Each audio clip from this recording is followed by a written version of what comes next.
Once again, you are all welcome to this afternoon session. This afternoon, we have got an opportunity as a nation here in Malawi. Allow me, ladies and gentlemen, to invite Mrs. Ngabila Chatata. Mrs. Chatata, please. Let's give her a big, big hand. Secondly, allow me, ladies and gentlemen, to invite also a special guest who is coming as part of this panel, and this one is responsible for the policy direction as regards to issues of agricultural extension and advisory services. This afternoon, allow me to welcome the Acting Director of the Department of Agricultural Extension Services, Madam Frida Kayuni, please. A big hand. We have also been privileged this afternoon to have with us one of the great leading young women in this nation. Recently, she was listed in the Forbes magazine as one of the women to watch in Africa in the name of Mrs. Rachel Swane, CEO MHAB. Please come forward. A big hand for her. This afternoon, it looks we are indeed ensuring that we're engendered here, because you can see how women have flooded the panel. I think this is very, very good. I'm now shivering because lots of women are here, but this is very for development. Allow me, ladies and gentlemen, to allow one of the key panelists today. This woman also has been involved in youth work for a long time, and allow me to invite Mrs. Judith Msusa, who is the Deputy Director of Youth Affairs in the Ministry of Youth. Ms. Msusa, please.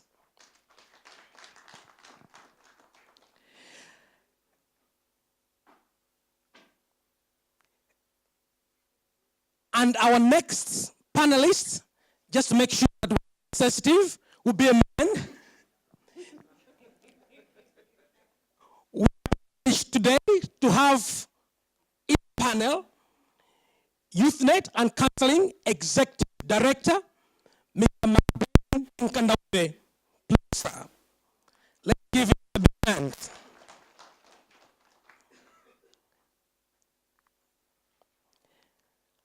Lastly, note that we got a youth activist in the midst who actually was part of the presidential advisory team in the late Bingu Mtarika government. I invite Madam Tembitazi to come forward. Let's give a big applause.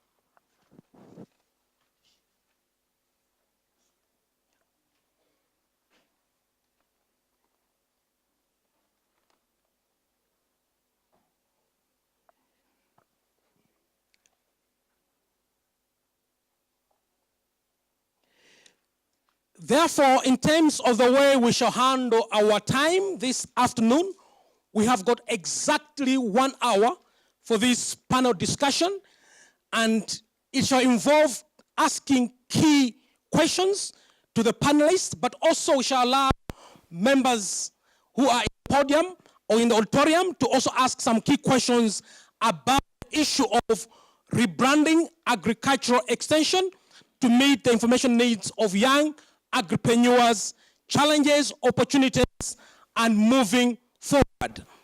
Let me also announce that we are live on UNECO FM, so do not be surprised as we continue in our deliberations today. Therefore, I will start the questions specifically with the policy direction. And this question shall go to Madam Frida Kayuni,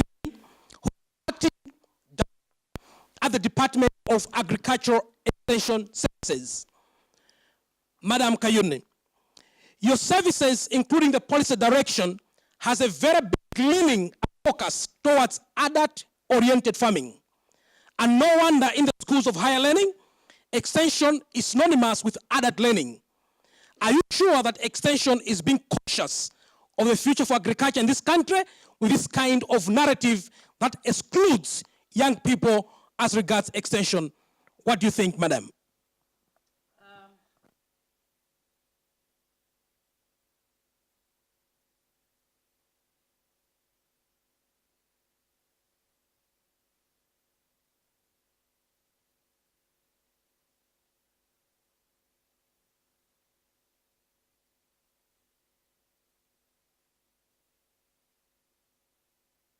Agriculture extension, we have to bear in mind that it started long time ago, before even your mothers and fathers thought they would have you here in this world. That is in 1907. So the main emphasis at that point was on agriculture, increasing agriculture productivity. And the emphasis at that point again was estate farmers. And at that point, you bear witness with me that the gender issues were not there. A farmer was a farmer. Mostly it was a male farmer, even at that point. And even the women farmers were not even considered. And when we started this agriculture extension services, you find that later on we continued with master farmers. Master farmers were male farmers. And the emphasis was again on agriculture productivity. We were not even looking at the agricultural value chains. And the issues of gender were also not there. And when we developed the agriculture extension policy in 2000, you find that at that point we were very knowledgeable and very conscious that in the population of agriculture there are various gender categories. That's why if you look at the agriculture extension in the new millennium policy, there is a principle of equalization. And the principle of equalization says that all stakeholders in the sector should consider the different gender groups in the operationalization of the services. And as a result, it reinforces that when it comes to operationalization, those categories should be looked into. So you can see that although people think that agriculture extension mostly is adult-oriented, but the policy gives clear direction of what it should happen. So in that regard, you're saying that indeed the policy is looking at equalization. Yes. But with me today, there is a youth activist in the name of Tembi Tadzi. You have been moving around in this country, interacting with young people. You're also a young person yourself. Do you think this policy principle is being realized on the ground? What's your take? Sadly, I'm going to not very much agree with you, Ma'am. The truth of the matter is that we really have very beautiful policy documents in place, but very little is being done. Also, I think it's also important, it's both to the young person and also the ministry. Maybe to the young person, we need to develop interest to read and understand things that concern us. But to the ministry now, I think there's limited involvement of young people in the policy dialogue. Young people are not fully involved, and young people are not aware even about the agriculture policy and what it says about them. So also it's in both sides, so much so that at the end of the day, as young people were saying, we don't know anything about what the policy says about youth and agriculture. We are blank. We feel like the government does not recognize the efforts that young people are making towards their involvement in agriculture. It's getting hot here. Audience, do you think, what's the truth here? Is the policy really helping us to equalize the services for young people? What's your take? What do you think? Yes, sir.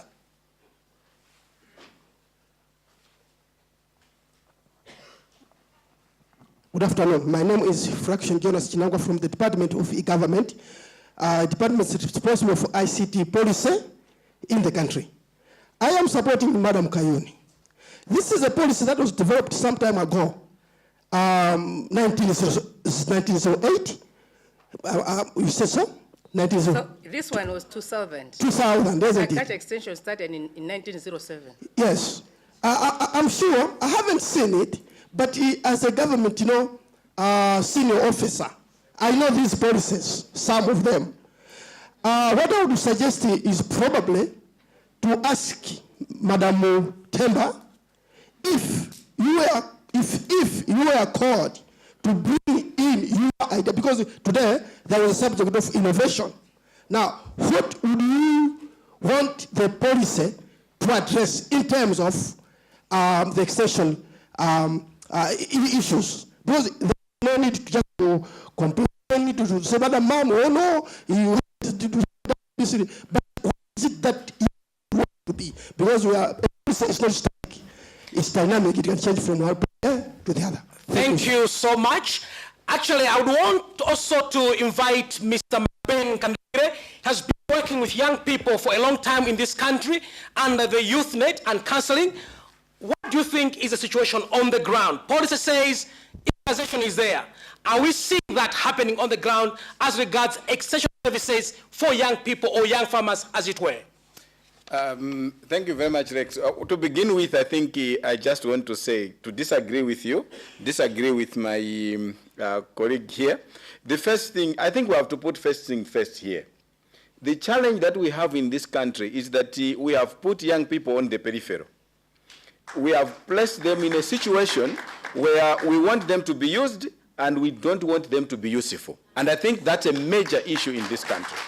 Unless we address that, it becomes a challenge. If this policy was developed in 2000, and 2000 we were already in the Mat Party era, why did we not include young people in this policy? And we still stuck to what was happening in 1907. I mean, 1907, probably that's the time that we were moving naked. Why did we not, I mean, why don't we here today put our small packs here and there the way we are using? We are not doing that, madam. And therefore, for me, let us do first things first. Can we revisit the policy as the first starting point? Have a policy that integrates young people? Once that is done, and when we are doing that policy, let us not do cosmetic, and I'm calling it cosmetic consultation. One of the fundamental challenges that we have is we do cosmetic consultation of young people, where we think we have put together young people that we think they know, and then where we think they are representing the young people in this country, which is not true. And then there are these so-called studies, and I'm sorry, doctors from the university, these so-called studies which you say we sampled. Who did you sample? You sampled people cheaper? I mean, that way. So, revisit the policy, ensure if consultation with people, if we rebrand that. Thank you. Wow, I think it's a discussion. Actually, the good thing is that we've got a panel that is well represented. With me this afternoon is the Deputy Director in the Department of Youth Affairs. So, young people most of the times are used and they're not being useful. Or if it's consultation, it's cosmetic consultation. Is it the agenda for young people in this country? Are they really being involved in these issues? What do you think, Madam Susa? Thank you very much for your question and comments. I think it depends on how you define consultations and how you define sampling. In consultation, you can't consult each and every person, but you make sure that the distinct groups are well represented. Yes. And in our case, in the Department of Youth or in the youth sector, we make sure that distinct groups are well represented, and in each and everything, we consult them. There's nothing for youth without the involvement of young people themselves. Thank you. It's getting interesting here. There is, this afternoon, a young woman who is also doing agricultural enterprises in terms of business in agriculture, which we are calling agripreneurship. Madam Chatata, you run Tantwe Enterprises. In the way you're running your business, which is in horticulture, do you think the current extension and advisory services are able to meet the needs of a young woman like yourself and an entrepreneur like you? What do you think? Good afternoon. It's very interesting that we are having people from the Ministry of Agriculture. I think I mentioned from I'm a sociologist. I'm not an agricultural graduate. So farming for me is something that is new. I went into farming out of passion. Therefore, as I got in, the question became which crops do I grow? And how do I engage with the extension services? You realize that the approach, I'm sorry to say that, is so focused to the subsistence farmer. Because me, I'm going into farming as a business. I want to generate money. So the question became, what crops do I grow? And how do I grow them? What technologies do I grow? Do I use? When I went to the ADD, what they were telling me didn't match my ambitions. Therefore, I had to use the internet, Googling Kenya. And that's where I bumped into greenhouse farming. And from then, I just chose to use the best of Google. And I've learned a lot. I've tried so many things. And actually, I've started getting intense because I've realized it's all about mentorship, which the extension service in Malawi is not providing. So I'm taking intense from the NRC, teaching them what I'm doing, because I believe that's the way we are going to change Malawi. With the extension approach that is being used, we are not getting anywhere. If I'm going to stick with that, but we have chosen to contribute in our own way, using what Tanto Enterprises as the model farm. So to answer your question, no. After being frustrated, after going to the ADD and seeing that the information that was coming through could not match her ambitions, she went for ICTs. And today we've been looking at the issue of scaling up ICTs in agriculture extension services. This afternoon we have Madam Swande, who is the CEO of MHub, which is a leading technological hub in Malawi. In your understanding at MHub, do you think indeed ICTs can play a role in extension and meet the needs of young entrepreneurs in the names of the chatatas of this world? What's your take? Thank you very much, Rex. To answer your question, yes, and a good proof is Ngawa here. She just told you that she used the University of Google, and it still helps her. And I do know that they also use a lot of social media for marketing as well. So yes, ICT has a potential to be embraced in agriculture to enhance agricultural extension. There are several ways to do that. But to begin with, we need to understand the power of the mobile phone. I mean, the mobile is becoming the most pervasive ICT tool, and that needs to be leveraged. Did you know that in Vanuatu, there are more mobile phones than there are actually holes for farming? And there are some facts that suggest that there are more people in the world with a mobile phone than there are with a toothbrush. Might sound funny, but I think the whole essence of it is that we need to understand that the mobile phone is becoming a very pervasive tool that needs to be embraced.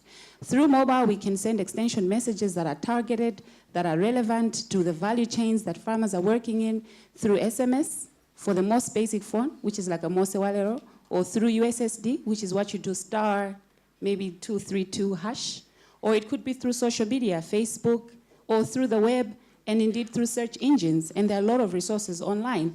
In Malawi, to prove to you that the mobile is indeed a tool that we need to embrace in agriculture, 5 years ago, the mobile penetration rate was only 23%. Last year, it was 38%. As I speak today, the Malawi Communications Regulatory Authority anecdotal information suggests we're sitting at 45%.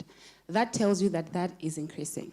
And for farmers in 2010, there was a study that revealed that 14% of smallholder farmers had access to mobile phones. I'm sure that has also increased right now. And if we're talking of youth farmers, the likes of the Ngawas, they are very dynamic, they are very tech savvy, and so it's just necessary to embrace ICTs, and in particular, the mobile phone, to develop technology applications that will offer extension messages, agricultural market prices, and other information. Thank you. Thank you so much. Our theme is about rebranding agricultural extension and advisory services to meet the information needs of young farmers. The future of agriculture is in the hands of these young people. At the Department of Extension, how much are you doing in terms of rebranding the services? Because in the discussion here and also looking at the response from the audience, it looks like as much as in the policy, you looked at the principle of equalization, but on the ground, it looks maybe our services or the services of the department are not really matching to the needs of the young people. Are there any efforts towards rebranding extension to meet young people's needs? Madam Director, what's your take? Yes.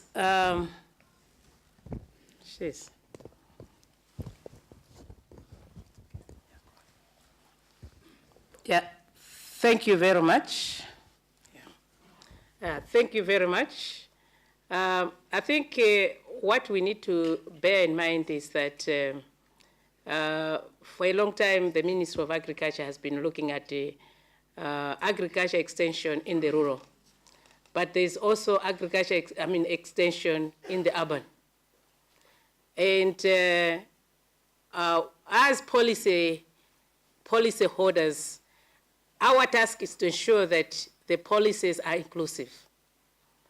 And I think you have to bear in mind also that when this policy was being developed, we talked of pluralism, which means that the delivery of agriculture extension and advisory services is not just for the Ministry of Agriculture, it's for the various service providers.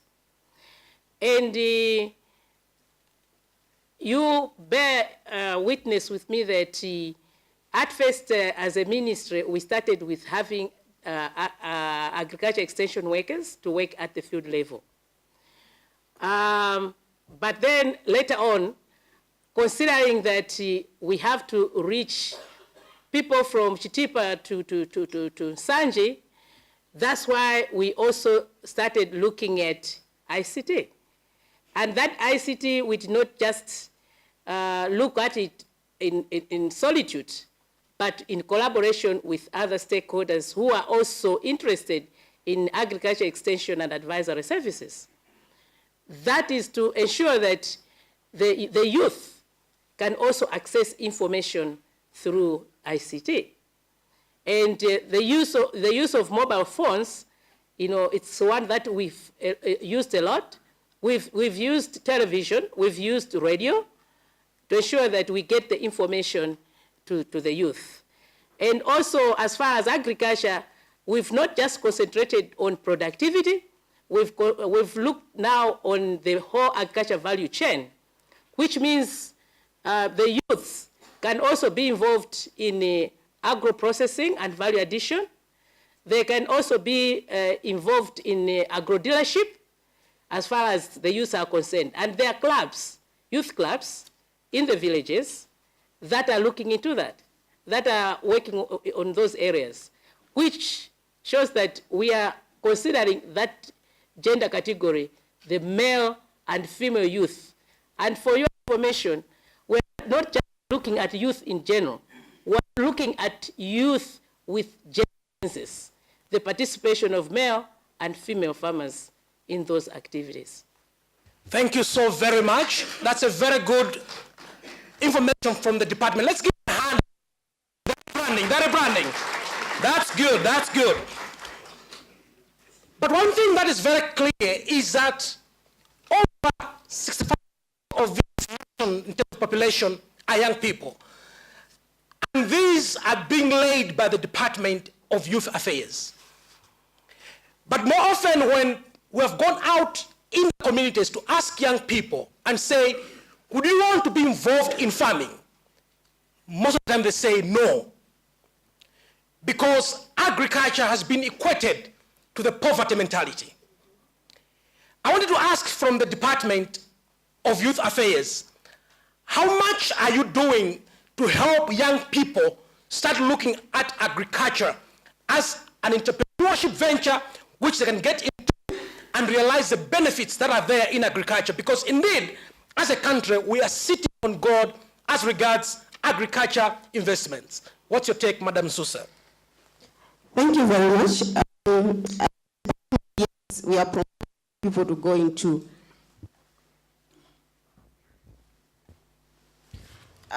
We are promoting young people to go into agriculture. Right now, as the department, we are establishing a center of excellence where we are going to bring young people from all over Malawi to that center, and that center is based in Neno. At that center, we are going to train them in modern agriculture. The reason why young people shun from agriculture, because it's, as you rightly said, it's so demeaning.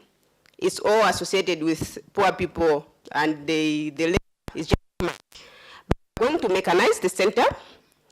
Young people are going to use the mechanization for production, but also we are going to integrate them into the value addition. We are not expecting them just to be producers, but they can go into the value addition, into the storage, into the processing, into the marketing, and even the exporting. So that's our plan, and we are hopeful that young people will really get attracted to go into our business. Thank you. It looks the department is trying to rebrand. But hear this. In 2001, I was working with the National Youth Council of Malawi. And actually, the deputy director was a counterpart in that institution. We were working together in the same office that time. And this issue about the Center of Excellence in Neno was also on the plans then, 2001. Ben Kandawire, as executive director of UNECO, was part of the youth movement in terms of leadership. Too much talk. Young people are not getting into agriculture. At UNECO, are you doing anything to make sure that the issue of getting youth involved in agriculture becomes not a talk show? We don't want cosmetic participation of young people. Is UNECO doing it? Yes. Before I answer that question, actually, the first thing that I want to say is that we have too many policies that we don't implement. And the reason we don't implement our policies is because the youth have become a political adventure. And I think I'm calling upon politicians to desist from making the youth a political adventure. If you look at it, you have all been, Tembi has been there. If you look at it, think about the loan schemes that we have talked about. They have just been political. We talk about the 70 million Muluzi time. We talk about the 3 billion. We talk about the nano things. If you look at who has gone to that center, even this election, leaves most of us baffled. And in fact, that's why it becomes very difficult to participate. Are we doing something? Yes, we are. One of the things that we have done right now is to actually initiate a program where we are saying youth in agriculture, a radio program, which is to try and motivate. And Ngawa is one of the people that we have trying to get the people who are in there to show that that agriculture is not associated with the poverty, is not associated with the aged. It is a thing that young people can get into. In fact, our interest is to say agriculture can be cool, because young people want to be cool. And if you want them to be cool, give them things that are going to help them appreciate that agriculture can be cool. So even though the minister is talking about mechanization, I hope that we are going to have that mechanization in place, because it has been a story, a song for too long. And it gets frustrating. The next thing that I want just to raise around that is, where are the young people? The young people are spending time looking down more than up. Can we get them where they are? Because that's a fundamental issue that we have. So even when you are rebranding the extension services, rebrand the services to make sure that you get where young people are. Young people are on WhatsApp, young people are on internet, young people are on SMS, but you are not getting them there. Where you are getting them is you still want to go train the extension workers from NRC and Bunda, who are not even going to use any of these facilities. How do you expect them? How do you expect to talk to young people? You have to reach them with the facilities that they have. They're on Facebook, and our gas extension workers are not on Facebook. They were born before technology, and therefore they could not do that. I mean, agriculture extension workers who are here, get on Facebook and you'll get young people. You will give them the message while there. Then the other thing is, are policies, let me cut you for now. Before you cut me, are policies speaking to each other? The policy in the Ministry of Agriculture, the policy in the Ministry of Youth, you look at it, you find that it has gaps. And then you will find the Ministry of Youth saying, we are going to have an agriculture conference, and the Ministry of Agriculture is not there. You have the Ministry of Agriculture saying, we are going to have a conference on youth, and then the Ministry of Agriculture is not there. I mean, you have to have policies that are speaking to each other. And I think we need to, if we are rebranding, we need to revisit our policies as well, so that they are talking to each other. Thank you so very much. Rebranding also needs policy integration. As we continue, just tell your friend to say agriculture is cool.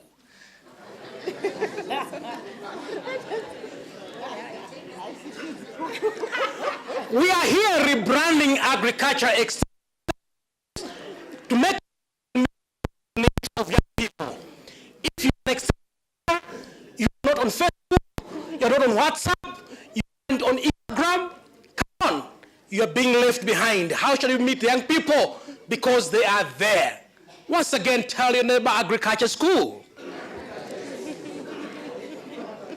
In here today, we have got this wonderful woman.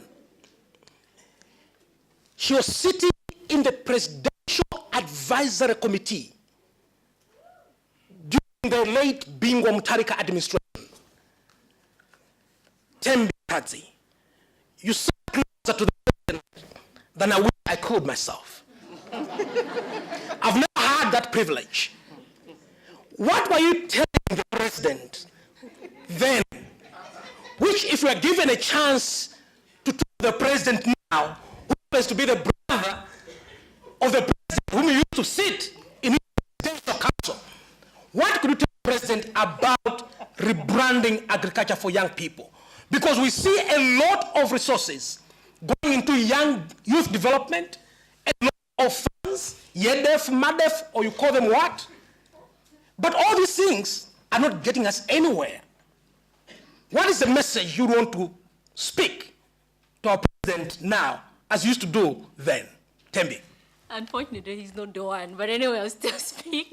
I think what we need from the leadership of this country is political will. We can talk here, we can revise the policy, but if there's no political will, nothing's going to change. The fact of the matter is that agriculture is not glamorous. It's not cool. And we have to start making it cool in primary school, in secondary school, by introducing clubs. We have democracy clubs, wildlife clubs. Why not agriculture clubs? Why not have the demo farms in primary schools? Why not in secondary school? It starts there. We can't start trying to change the mindset of a young person who is already 30 years old. It's a bit too late. But let's start with the primary school kids. Let them understand and value agriculture. Let them know that agriculture is glamorous and cool by taking part and participating and not just reading somewhere else. So we need to start from primary school. Let's introduce the agriculture clubs in primary school, just like the democracy clubs. We promote democracy. Why not promoting agriculture amongst the pupils in primary school, in secondary school? Let them have the farms at primary and secondary school. That's what I can talk to the president. We need to revise even the education curriculum. We need to incorporate all those things. That's the message for my president. Also, as young people, we need to be proactive. We need to stand up for ourselves. We can't continue to wait for McBain all the times to speak for us. It's been too long. For how long is he going to be speaking for us? We need to stand up and be counted. So it also goes back to us. Let's make this agriculture glamorous. Let's make it cool. It's us. It's not McBain. He's facilitating. He's making us understand. But then at the end of the day, we need to own that because it belongs to us. We're saying that we are the future. We're not the future. We are the leaders of today and tomorrow. The future never comes. They've been saying this since I was a teenager. They're still saying, you are the future leader. For how long are they going to lie to us? We are the leaders today and tomorrow, and it begins now. Wow, wow, wow. Let me also brand, I said the future of agriculture is in the hands of young people. I want to say the now of agriculture is in the hands of young people. Where they are. I want to go to the audience. Do you have got a burning issue, a burning comment or question to the panelists? You want to contribute to this discussion? Raise up your hand. I've seen the first hand at my right far end here. Can we please give the mic to the gentleman? As he's preparing his question, I want to go back to the technological hub we have in Malawi, M-Hub. Mr. Nkandawira has said, let's find young people where they are. And they are on social media. Do you think that we have got what it takes in Malawi to develop mobile apps to ensure that our young people can be able to find it cool to be on social media with agriculture issues? What is happening so far at M-Hub, which can show to us to say, indeed, there is potential for using ICTs to entice young people to get into agriculture more and more? Madam Swande. Thank you very much, Rex. Yes, we do have a lot of talent in Malawi. A lot of our young people are very gifted in technology. As a hub, we are training young people how to develop technology solutions, whether it's for agriculture, for health, or education. And since you asked us to articulate as to what we are doing, we have a children's coding club. We train children how to develop technology solutions. In fact, to prove to you that indeed there is immense talent, one of the children from the club actually won a national competition, went to the Silicon Valley, which is basically the hub of technology in the world, met Mark Zuckerberg, the founder and owner of Facebook, and he literally admired this 10-year-old Malawian and posted on his Facebook page and said, wow, he wished he had started to develop technology solutions much earlier than this 10-year-old Malawian. So we're training children because we want to have a generation of young people that will offer solutions to the country, developing their own technology solutions for the country. We also have a girls coding club where we're training girls how to develop technology solutions, mobile apps, web apps, across the board. For obvious reasons, there are very few women in tech, and so we want to enhance that. And then we have developed a lot of mobile apps, unfortunately none in agriculture yet. So the agriculture is in the house. Please come, tell us what you want, and we're going to tailor suit that and make that for you. For example, we've done Malawi's first online fashion store for Malawi's fashion designer, Alfonso.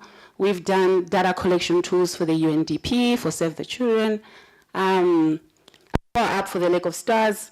So technology is pretty much a whiteboard. It can suit in any sector, and we're here to do that. Thank you. There's potential, and a lot is already happening in the country. Let's have the question from the audience. Thank you very much. My name is Chawezi Simwera from ICC Malawi. First of all, it's my comment. I want just to comment what the two madams have said from the Ministry of Youth and Agriculture. In the first place, what I've noted that in Malawi, we have got more information on paper than on the ground. We are more theoretical than practical. And our strategies are more theoretical, and we don't have practical strategies. In this case, I've also noted that the youth are not well represented in all stages. For instance, if I want to teach my child how to farm, I can't just be calling her or him during time of harvest. I have to take her through right away from land preparation, making ridges, planting, fertilizer application, and the like. The youth in the process that you're mentioning about, they are nowhere being represented. Lastly, I would also to say that the minister for the minister to reach to the young people with information extension services and entrepreneurship, they have also to identify some of the innovative ideas that the youth have. The youth are exposing themselves to various information outside. You know, we're living in a global village.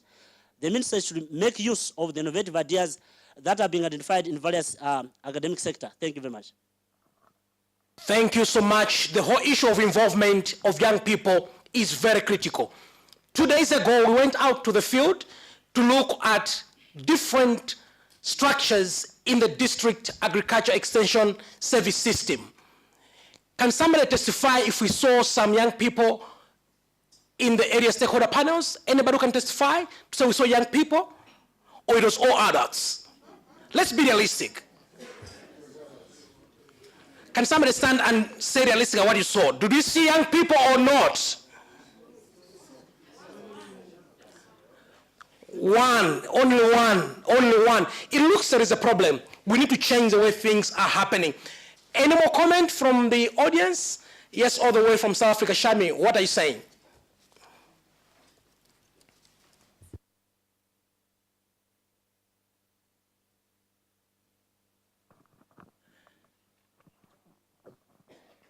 Good afternoon, everyone.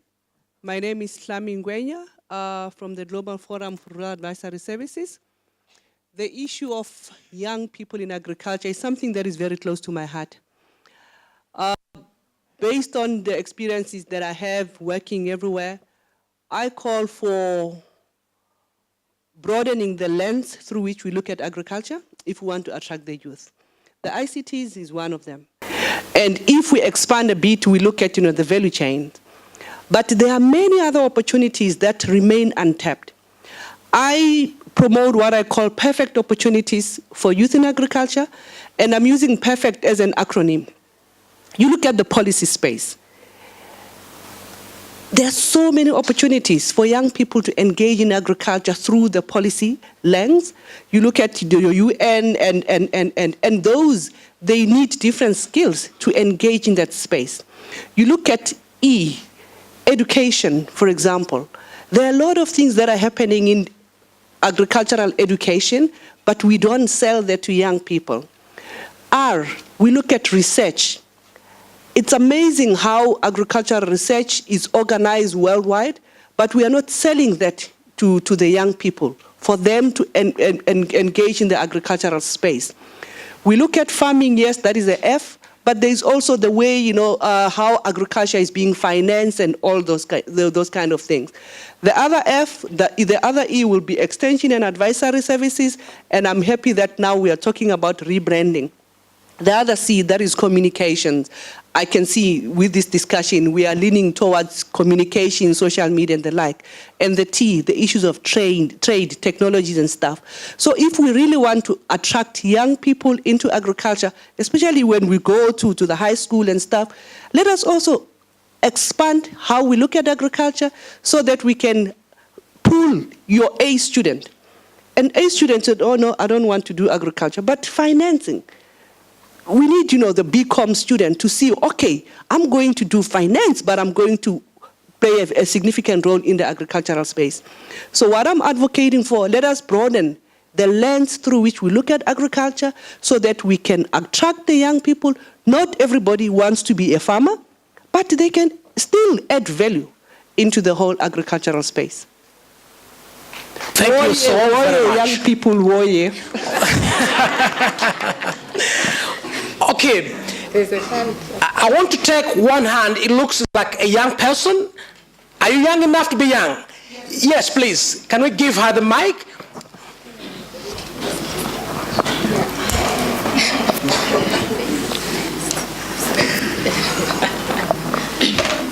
My name is Vere Pimadise.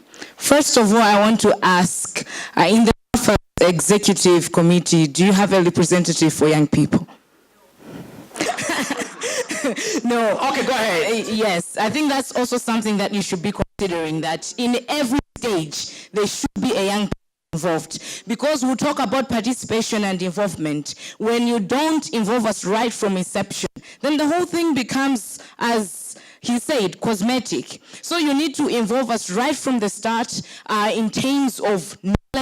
I mean, young people are very interesting. As you said, they're everywhere, they're on the social media, they're in all these places. But once you leave them out, and then they'll say, oh, okay, maybe they just want us there to decorate, but not there so that we contribute. And also, I've been hearing about the 18 that are going to do, review the policy and what. Now, in the 18, is there a young person? That's also something to think about. Because right now in Africa, we're talking about Agenda 2063. And I'm sure by the time we shall be in 2063, I'll be the one maybe standing there. Now, the issue is, have I been involved in the process? Does it qualify me to be standing there when 2063 comes and we are saying that we have eradicated youth unemployment? Are we going that direction, or it will just be a song, and when 2063 comes and we'll be like, oh, but then we decided that extension services, they should also be rebranded. I don't want to be singing that song of rebranding in 2063. I want it to have started now, as we are saying, and then it continues to something else. Thank you very much. Who is going to sit there because it is a young person? Because one of the things that we are seeing common in youth development is that when you say we are putting up a committee, it becomes a committee of people who will not even question things. When they go and sit there are young graduates who are coming out of the university. There are young people who know things. They are not being put in that committee. Someone who really, when you look at sitting in the committee, doesn't even contribute and is saying representing. So I want to add on what the youth representative was saying. We are choosing the young person. Let us choose a young person who is one going to represent in terms of knowledge, skills, and must have that capacity to be able to challenge the chairperson of MAFAS and say, excuse me, what you are saying here is not going to be for young people. That's the way to go. That's the way to go. I was also seeing the director here wanting to make a comment. What's your take about this, especially in the review process? Are you considering having young people having an active participation in the review process of the extension policy? Of course, when NAPAS was presenting the paper on the NAP, national, for example, on the NAP, and the review of agriculture extension policy, I think it was tabled again, and the proposal of 18 was given. And I think if the definition, the Malawi definition of 18 to 35 hordes, they are there.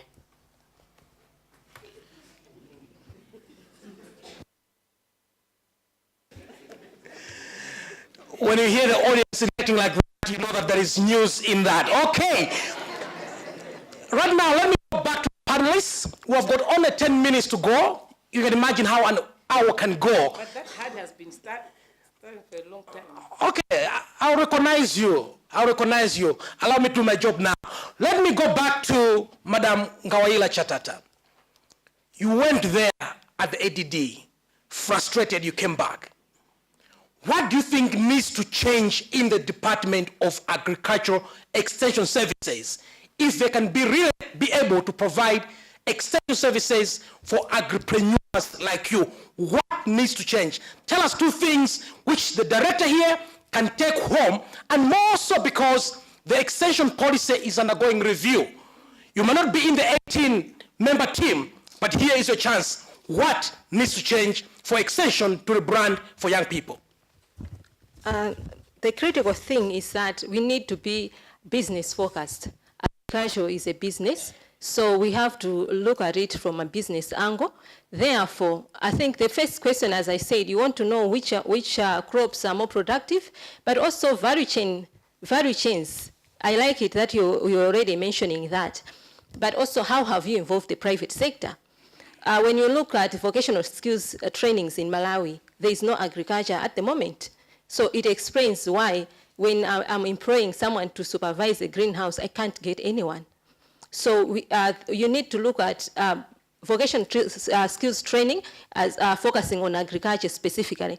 And I would also want to sell a model where you're involving the private sector, because you're looking at building competencies that are going to enable the person to perform in the industry, whether at production level, at processing, at marketing level. So working with firms like ours, she talked of a center of excellence. My question was a center of excellence. Yes, you're going to mechanize it, but for who? After that, where do they go? Do they have the mechanization on their farm? You need to involve the models that are going to work. So work with farmers like me. I'm interested in building the capacities of the young farmers so that they learn from a practical angle, not theory. He already talked about theory and practice. Practically, it works differently. So come to us, we work with you, and we are very much interested in building the competencies that are needed. Thank you. This is what I call embodiment of demand-driven extension, where indeed those who want to have a service are asking us key questions. Can we be able to be business-oriented? Is value chain programming our language? How much are we involving private sector? These are the kind of issues that need to go into the policy process as we review it. We are now winding up. Department of Youth, Center of Excellence in Neno. Agriculture mechanization will be one of the major issues there. Do you take time to talk to each other as ministries? Somebody say, maybe our policies are not talking to each other. Give us an example when you were last at the Ministry of Agriculture. Do you know Madam Kayuni, your director? How do you proceed in terms of linkages? You being the department that looks at youth affairs in terms of sector linkages, how do you move forward in Malawi? Thank you very much. I believe it's never too late for people to start talking and move forward. In this Center of Excellence, we have somebody from agriculture. It's not her, but we have somebody from agriculture. We also have somebody from trade. Because we are looking at the Center of Excellence where they do the primary production using the mechanization, but they need to move forward to secondary production, which is value addition, and then the third level, which is exporting. That's why we have agriculture, then we have even the Ministry of Trade. So it's never too late for us to start engaging. As the process of reviewing the policy is starting, I hope we'll be in the 18 that will be selected to take part in the review process. Thank you very much. That's the way to go. It's never too late. Actually, maybe we need to have now a 20-member team so that young people are represented, but also the Department of Youth is represented. You know, one of the great challenges in agriculture, we just talk to ourselves. And sometimes we miss out issues. So this is a very good eye-opening. As we wind up, Tembi, you said if you met the president now, your key message is curriculum review, starting from primary school, secondary school. What else do you think needs to change practically at the extension worker level?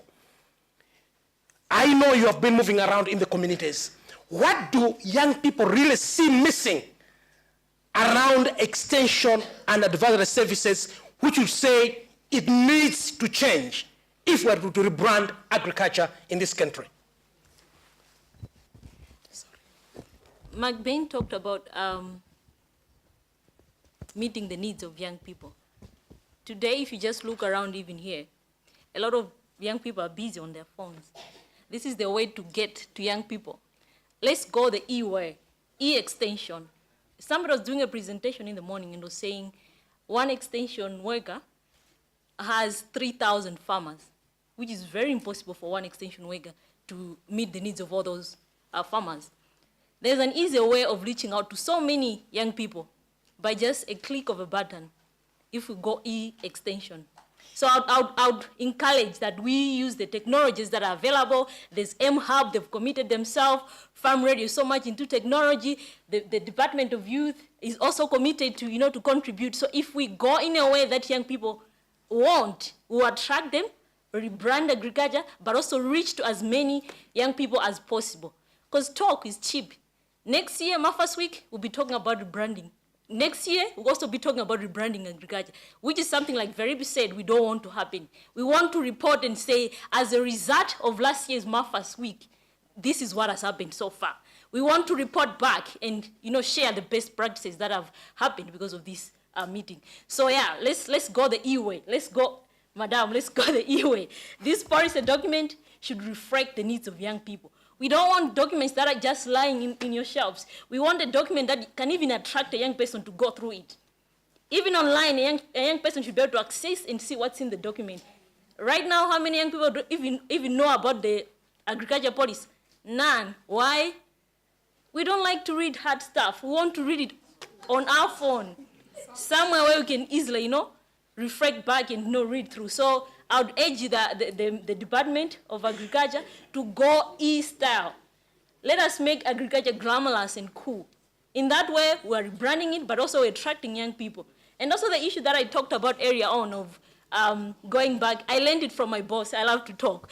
The issue of rebranding agriculture from primary school level, I think it's also critical because we catch these young people while they're still young. Therefore, they'll be able to carry it through as they grow and embrace agriculture. Thank you very much. Thank you very much. Actually, the issue of E-something is the order of the day. Right now in here, we've got somebody coming from Department of E-Government. Would you stand up, please? Let's give him a big hand. I wish we had more time because indeed E-issues is the time. So e-agriculture, e-extension, that's the way to go. We are wrapping up. One thing that is very clear is let's go the e-way. Rachel, are you sure that one day the Android phone will be cheap enough to be in the hands of those young people in the rural areas? Or are we only dreaming in color that will never be able to be realized? What do you think is the future of e-agriculture in Malawi? I think you're actually dreaming in black and white, but let's dream in color.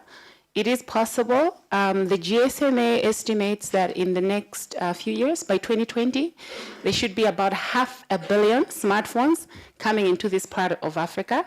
Smartphones will get cheaper to as low as $20 or $40. It doesn't matter if it's a Huawei, as long as it's a smartphone, right? So yes, we should be able to get those Android phones to the basic farmer or to the basic youth.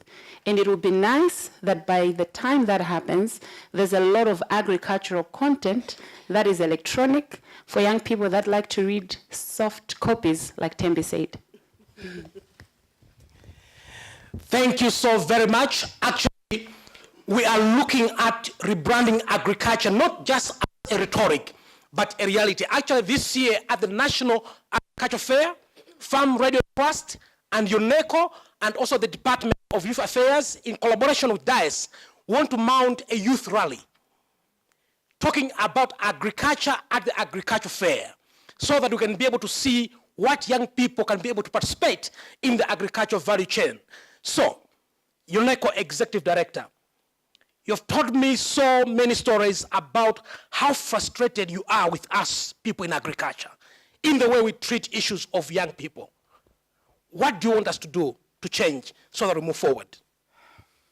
Too many things. Anybody from National Youth Council here? Okay. PSI? Okay. All right. Rex, you see, if the one uncoordinated sector, it's youth sector. It's very uncoordinated. Recently, I am privileged to have a lot of issues to do with there is this call for proposals that come now and again where organizations will come and bidding. And if you go and look at the last 12 months, there have been a lot of calls which have been in the youth sector and in particular agriculture.